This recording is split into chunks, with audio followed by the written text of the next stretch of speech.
नमस्कार बच्चों, आज हम पढ़ेंगे भारत की खोज पुस्तक में से भाग नंबर 2 तलाश का मतलब होता है खोज।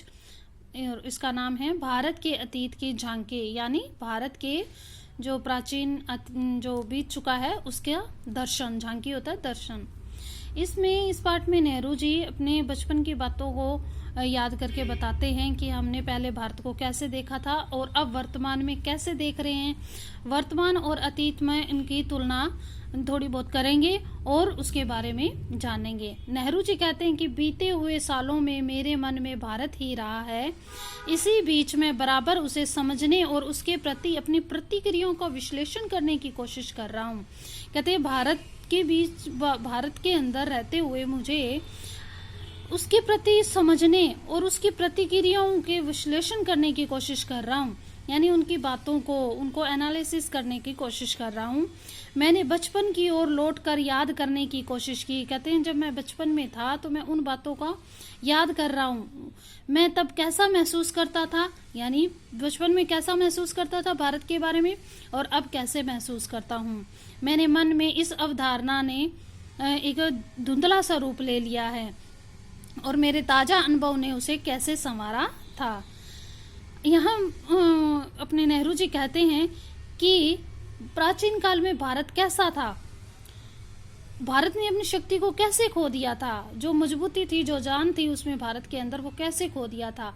और आगे क्वेश्चन ये भी बनता है कि भारत ने क्या अपनी पूरी शक्ति को खो दिया था, किस प्रकार खोआ। इन्हीं सभी बातों का जिक्र इस पाठ में किया गया है। आखिर यह भारत क्या है, अतीत में ये किस विशेषता का प्रतिनिधित्व करता है, उसने अपनी प्राचीन शक्ति को कैसे खो दिया, क्या उसने इस शक्ति को पूरी तरह खो दिया था। विशाल जनसंख्या का बसेरा होने के अलावा आज क्या भारत के पास कुछ बचा है। कहने का अभिप्राय क्या है, कहते हैं भारत के पास जो अच्छी अच्छी चीजें थी, जो अच्छी अच्छी जानदार जिससे मजबूती थी भारत की, वो सभी तो विदेशी लूट के ले गए। क्या अब इस समय पर वर्तमान के समय में भारत के पास केवल एक विशाल जनसंख्या यानी बड़ी जनसंख्या का बसेरा ही बचा है जिसे जानदार कहा जा सकता है।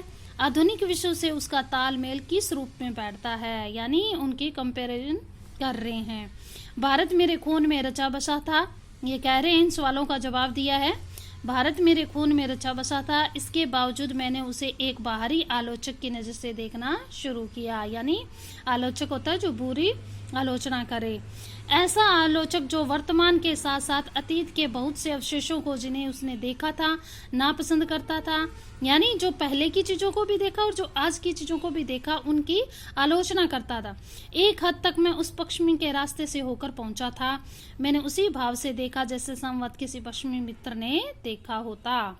मेरे भीतर कई शंकाएं सिर उठा रही थी, यानी कई बातें मेरे सिर में सिर को ऊंचा उठा रही थी। क्या मैंने भारत को जान लिया था, मैं जो उसके अतीत की विरासत में बड़े हिस्से को खारिज करने का साहस कर रहा था।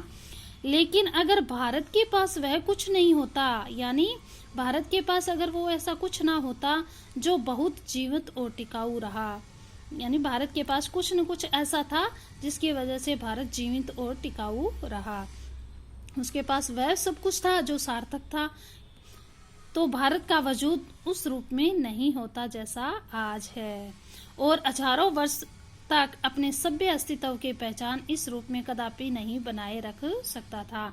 यानी जो चीजें थी, जो अच्छी चीजें थी, जो कहा जाता है ना, भारत पहले सोने की चिड़िया था, अंग्रेज आए और अंग्रेज लूट के ले गए, तो उन्हीं चीजों का जिक्र किया गया है। कहते हैं कि जो पहले हजारों वर्षों पहले जो चीजें थी वो सभ्यता थी।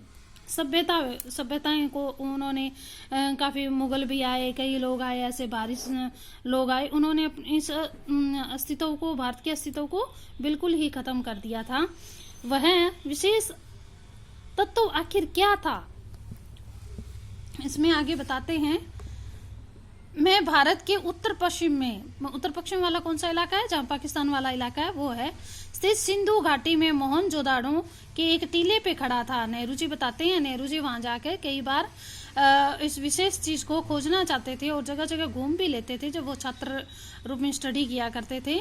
तो वो लिखते हैं कि मेरे चारों तरफ उस प्राचीन नगर के एक गलियां बिखरी थी जिसका समय 5000 वर्ष पहले बताया जाता है। साथ ही यह भी कहा जाता है कि वहां एक प्राचीन और पूर्णतः विकसित सभ्यता थी। इससे ये क्वेश्चन भी बन जाता है कि सिंधु सभ्यता थी वो कौन सी काल की सभ्यता थी, और वो कौन सा इलाका था। सिंधु सभ्यता में मोहनजोदाड़ो में कौन सा इलाका था, मोहनजोदाड़ो की जो एक सभ्यता थी वो कैसी सभ्यता थी। यहाँ की ये पिक्चर में दिखाया गया है मोहनजोदाड़ो की जो एक सभ्यता थी वो एकदम सुस्वस्थ और व्यवस्थित सभ्यता थी। इसमें एक नाली का एक दृश्य दिखाया गया है, ये देखो इसमें जो प्रवेश द्वार है वो दिखाया गया है, ये नाली है और ये उसमें दरवाजा बना हुआ है।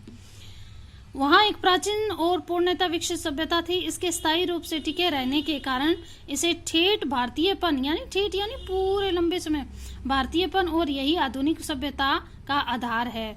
यह विचार आश्चर्यचकित कर देता है। कोई संस्कृति या सभ्यता इस प्रकार 5-6 हजार वर्ष या उससे अधिक भी समय तक निरंतर बनी रहे, वह भी बराबर परिवर्तनशील और विकास समान रहकर। फारस, मिस्र, ग्रीस, चीन, अरब, मध्य एशिया और भूमध्य सागर के लोगों से उसका बराबर निकट संपर्क रहा। किसका? भारत का। भारत क्या है, पहले समय से भारत में जो भी सभ्यताएं होती थी उन सभ्यताओं को क्या है, लोग पहले प्रेरणा लिया करते थे भारत से। अब ऐसा क्या हुआ कि भारत से लोग प्रेरणा नहीं लेते, जो बाहरी देश थे वो बहुत ज्यादा इसके निकट थे, निकट संपर्क में रहते थे। यद्यपि भारत ने उन्हें प्रभावित किया, स्वयं भी उनसे प्रभावित भी हुआ, फिर भी उनका सांस्कृतिक आधार इतना मजबूत था कि वह हिला नहीं। इस मजबूती का रहस्य क्या है?